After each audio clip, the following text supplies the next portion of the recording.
PM Modi से corona टीका लगवाने की मांग, केंद्र का किसानों को दो टूक। कोरोना के नए स्ट्रेन को लेकर दिल्ली सीएम का बड़ा ऐलान। अब बंगाल चुनाव में राहुल प्रियंका की उतरी जोड़ी, दिल्ली की सीमा में पहुंचा जानलेवा बर्ड फ्लू।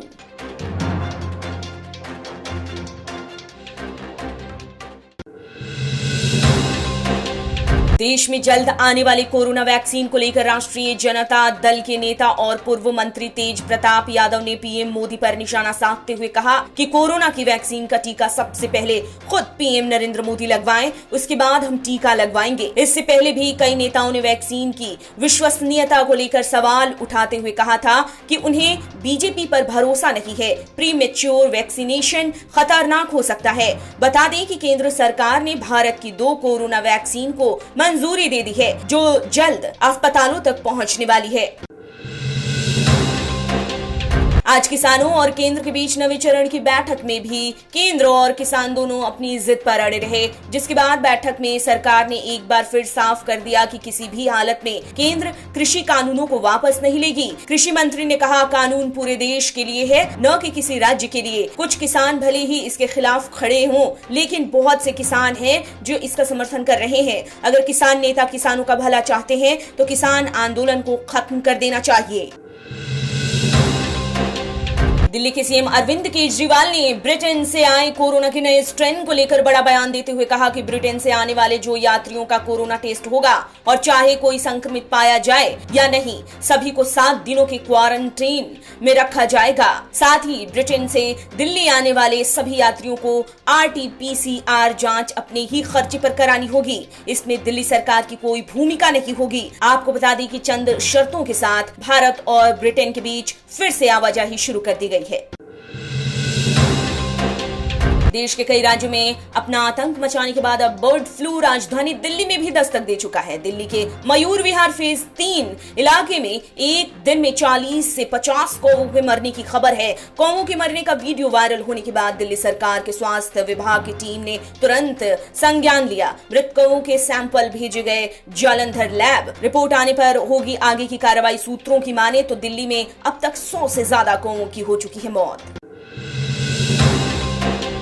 पश्चिम बंगाल के आगामी विधानसभा चुनाव को लेकर अब कांग्रेस भी मैदान में उतर गई है। इसी कड़ी में कांग्रेस नेता राहुल गांधी और कांग्रेस महासचिव प्रियंका गांधी वाड्रा बंगाल जल्द राज्य में चुनाव प्रचार में उतरेंगे। बंगाल कांग्रेस के प्रभारी और कांग्रेस के वरिष्ठ नेता जितिन प्रसाद ने बीजेपी और टीएमसी दोनों को राज्य के लिए खतरा बताते हुए कहा, ये दोनों अपनी सोच बंगाल की जनता पर थोपना चाहते हैं। बता दें कि कांग्रेस ने पहले ही कहा है कि वो लेफ्ट के साथ मिलकर चुनाव नहीं लड़ेगी।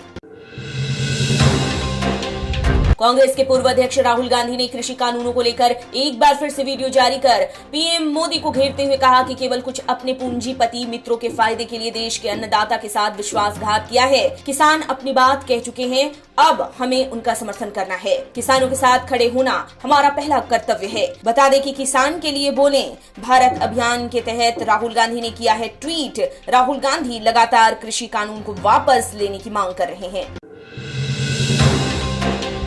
बॉलीवुड की क्वीन कंगना रनौत राजद्रोह के आरोप में पुलिस स्टेशन पहुंच गई, जिसके बाद कंगना ने वीडियो ट्वीट कर अपना दर्द जताते हुए कहा कि उन्हें पहले मेंटली, फिर इमोशनली और अब फिजिकली टॉर्चर किया जा रहा है। कंगना पर कास्टिंग डायरेक्टर साहिल सईद ने आरोप लगाया है कि कंगना हिंदू मुस्लिम के नाम पर माहौल बिगाड़ने की कोशिश कर रही हैं। हालांकि अपने खिलाफ दर्ज FIR को खारिज करने की कंगना की सारी कोशिशें नाकाम होने के बाद बॉम्बे हाई कोर्ट ने कंगना को बांद्रा पुलिस स्टेशन में पेश होने का आदेश दिया, जिसके बाद कंगना को पुलिस स्टेशन में हाजिर होना पड़ा।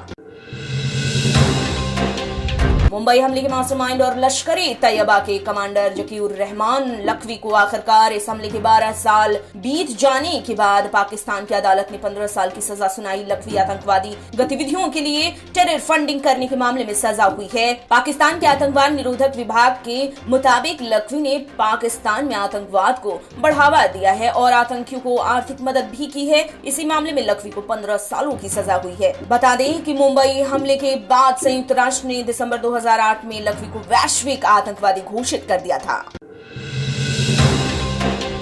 फ्रांस ने भारत के साथ अपनी दोस्ती निभाते हुए पाकिस्तान और चीन पर तीखा प्रहार किया। फ्रांस ने कहा कि फ्रांस कश्मीर मुद्दे पर हमेशा से भारत के साथ खड़ा था, खड़ा है और खड़ा रहेगा। संयुक्त राष्ट्र सुरक्षा परिषद में चीन की कोई भी कूटनीतिक चाल को सफल होने नहीं दिया जाएगा। चीन जब भी नियम तोड़ता है तो उस वक्त उसका समर्थन देने के बजाय उसके खिलाफ एकजुट होने की आवश्यकता है। फ्रांस ने क्वाड समूह के भविष्य में नौ सैन्य अभ्यास की भी जताई है उम्मीद।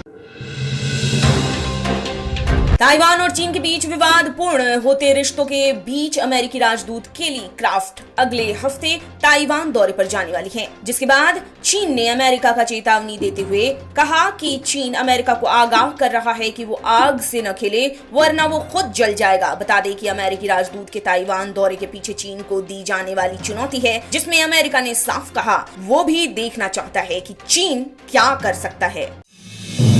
आप देख रहे हैं नेट्रिक न्यूज, साहस सच कहने का।